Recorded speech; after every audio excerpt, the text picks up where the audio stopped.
American বিখ্যাত Rockstar post melon অসমলৈ আহিব আৰু ইয়াক লৈ সাংঘাতিক চৰ্চা একাংশই বিৰোধ কৰিছে একাংশই সমৰ্থন কৰিছে এটা আমাৰ একদম স্পষ্ট কথা পোষ্ট মেলন নহয় আৰু কোনোবা মেলন আহিলেও আমাৰ আপত্তি কৰিবলগীয়া নাই পোষ্ট মেলন ৰকষ্টাৰে যদি এই যেটো মিউজিক কনচাৰ্টৰ নামত ৰাজ্য চৰকাৰে আয়োজন কৰা এই কনচাৰ্টক যদি ধনী কৰি যে আমি ভাল পাম অসমলৈ যিমান আহিব সিমানেই ভাল আমাৰ কোনো আপত্তি নাই আৰু ৰাজ্য চৰকাৰে যে আয়োজন কৰিছে কোটি কোটি টকা ব্যয় কৰি তাতো আমাৰ আপত্তি নাই এই কাৰণে আপত্তি নাই ৰাজ্য চৰকাৰে অযথা শহ কোটি টকা খৰচ কৰাৰ বিপৰীতে যদি পৰ্যটন ক্ষেত্ৰখনৰ কাৰণে কিবা খৰচ কৰে অৱশ্যে সহ্য কৰিব পাৰি আমাৰ ইয়াতো আপত্তি নাই আমি জানো যে এই ৰকষ্টাৰত এইখন চৰকাৰৰ মন্ত্ৰী এমএলএ বা আমলা বিষয়া বিভিন্ন ধৰণৰ লগোৱা লিক্সৰ মানে সকলোৱে পৰিয়াল লগত লৈ সন্মুখৰ আসনত বহিব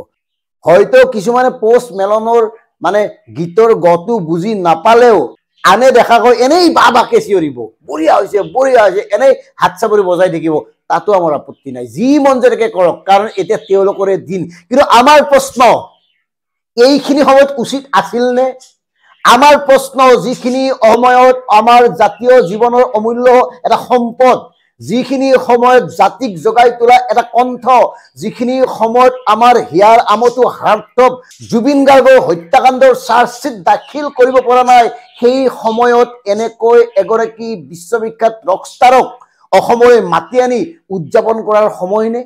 হয় যাৰ মন যে কৰি থাকক কোনোবাই নাচি থাকক আমাৰ ক'বলগীয়া নাই কিন্তু আনুষ্ঠানিকভাৱে এনেকে এই অনুষ্ঠানটো আয়োজন কৰাৰ আমাৰ আপত্তি আছে আমাৰ মানে সেই আমাৰ খিনিক কৈছো যিসকলে জুবিন গাৰ্গৰ মৃত্যুৰ বাবে দেৱালীত ফটকা ফুটোৱা নাছিল সেই আমাৰ খিনিৰ কাৰণে কৈছো যিসকলে শকদগ্ধ কলিজালৈ পূজা উদযাপন কৰিছিল পূজা চাবলৈ গৈছিল কত কোনো ধৰণৰ উৎসৱৰ নামত বাহুল্যামি কৰা নাছিল সেই সকলক কৈছো অৱশ্যে সেই সকলে কৰিব পাৰে যিসকলে জুবিন গাৰ্গ মৰাৰ পিছত হয়তো ভিতৰে ভিতৰে উৎসাহিত হৈছে তেওঁলোকক আমাৰ ক'বলগীয়া নাই কিন্তু চৰকাৰখন আপোনালোকৰটো দায়িত্ব আছিল আপোনালোকে তো অসমৰ সাধাৰণ জনতাক প্ৰতিনিধিত্ব কৰে আপোনালোকৰ বাবেওতো জুবিন গাৰ্গৰ মৃত্যু এটা সাংঘাতিক প্ৰত্যাহ্বান কাৰণ ছিংগাপুৰত জুবিন গাৰ্গক মাতি নি যেনেকৈ হত্যা কৰা হৈছে মুখ্যমন্ত্ৰী ডাঙৰীয়াই বাৰে বাৰে কৈছে যে জুবিন গাৰ্গক হত্যা কৰা হৈছে তাৰ পিছতো আপোনালোকে এনেকে এটা বিশাল আয়োজন কৰিব পাৰেনে আৰু শুনক আপোনালোকে যে কৈছে এইটো আগৰ অনুষ্ঠান এই পোষ্ট মেলনৰ সংগীতৰ অনুষ্ঠান 2025 চনৰ ছেপ্টেম্বৰ মাহতে প্ৰতিবাদৰ বাবে লণ্ডনত বাতিল হৈছিল আমাৰ ইয়াত বাতিল কৰিব নোৱাৰিলে পৰৱৰ্তী সময়ত আনক আৰু সেই একেটা তাৰিখ যিটো তাৰিখে চাৰ্জশ্বিট দাখিল কৰিম বুলি কোৱা হৈছিল সেই তাৰিখটোতে পোষ্ট মেলনৰ সংগীত অনুষ্ঠান মানে কাহিনী কি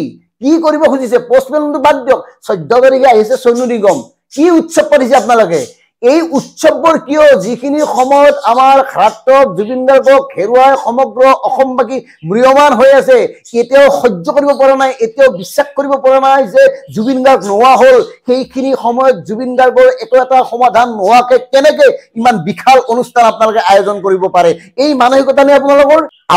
অলপ বিবেক দংগন হোৱা নাই নে গৰে আমাক লাগে কোনে জুবিন গাৰ্গক হত্যা কৰিছিল প্ৰথমতে সেইটো লাগে আৰু মন কৰক ৰাইজ যেতিয়া আমাৰ ঘৰৰ মানুহৰ কিবা কাৰণত মৃত্যু হয় যদি সেই মৃত্যু অকালতে হয় তেতিয়া আমি প্ৰত্যেকই ভাঙি পৰো আমাৰ কোনো ধৰণৰ ফূৰ্তি আনন্দ কৰাৰ মানসিকতা নাথাকে অথচ জুবিন গাৰ্গ আমাৰ অসমবাসীৰ সম্পদ আছিল হিয়াৰ আমঠু আছিল সেই মানুহজনে ন্যায় নোপোৱালৈকে কেনেকে অসমৰ চৰকাৰখনে এনেকে উৎসৱ উদযাপন কৰিব পাৰে হে আৰু ইয়াতেই আছে ডাঙৰ ঘটনা ইয়াতেই আছে ৰহস্য চৰকাৰখনে আৰম্ভণিতে যি আপোনাৰ দেখুৱাইছিল জুবিন গাৰ্গৰ মৃত্যুক লৈ তৎপৰতা বিশেষকৈ মুখ্যমন্ত্ৰী ডাঙৰীয়াই দিন ৰাতি একাকাৰ কৰি যেনেকে জুবিন গাৰ্গৰ এই গোটেই ঘটনাটোৰ তদাৰক কৰিছিল লগত আছিল তাৰ পিছত যেন লাহে লাহে এৰি দিবলৈ তেওঁলোকে চেষ্টা কৰিছে আৰু ইয়াত একাংশ সচেতন লোকেও হাত উজান দিছে তেওঁলোকে অকালতি কৰিবলৈ আৰম্ভ কৰিছে আপোনালোকৰ অকমান বিবেক দংঘন নহয় আপোনালোকৰ ঘৰৰ যদি কোনোবা এজন মানুহ মৰিলহেঁতেন অকালতে মৰিলহেঁতেন কিমান দিনৰ পিছত এনেকে আপোনালোকে উৎসৱ উদযাপনৰ নামত নিজকে এৰি দিব পাৰিলেহেঁতেন প্ৰথমতে সেই প্ৰশ্নৰ উত্তৰ দিয়ক আমি নোৱাৰো আমাৰ মনে নকয় আমাৰ হৃদয়ে নকয় আৰু কিছুমানে কয় যে জাষ্টিছ ফৰ জুবিন গাৰ্গ কিয় লিখিব লাগে শুনক ডাঙৰীয়া আপোনালোকে ঠিকই কৈছে জাষ্টিছ ফৰ জুবিন গাৰ্গ লিখিলেই জুবিন গাৰ্গে ন্যায় নাপায় আমিও জানো জাষ্টিছ ফৰ জুবিন গাৰ্গে জুবিন গাৰ্গক জীয়াই তুলিব নোৱাৰে আমিও জানো কিন্তু যেতিয়া আমাৰ ঘৰৰ মানুহ এজন ঢুকায়, যেনেকে মোৰ ভাইটি যেতিয়া ঢুকাইছিল, এতিয়াও 3 বছৰ পিছতো মাৰ মুখত যেতিয়া ভাইটিৰ কথা ওলাই তেতিয়া মাৰ চকু চলচলীয়া হয়। মায়েও জানে কান্দিলে ভাইটি ঘূৰি নাহে। এয়াই মানৱীয়তা, এয়াই আবেগ, এয়াই অনুভূতি, আৰু এই আবেগ অনুভূতি প্ৰাণৰ সম্পদ জুবিন গাৰ্গৰ লগত প্ৰতিগৰাকী অসমীয়া সম্পৃক্ত হৈ আছে। গতিকে আমাৰ একদম স্পষ্ট কথা, আমি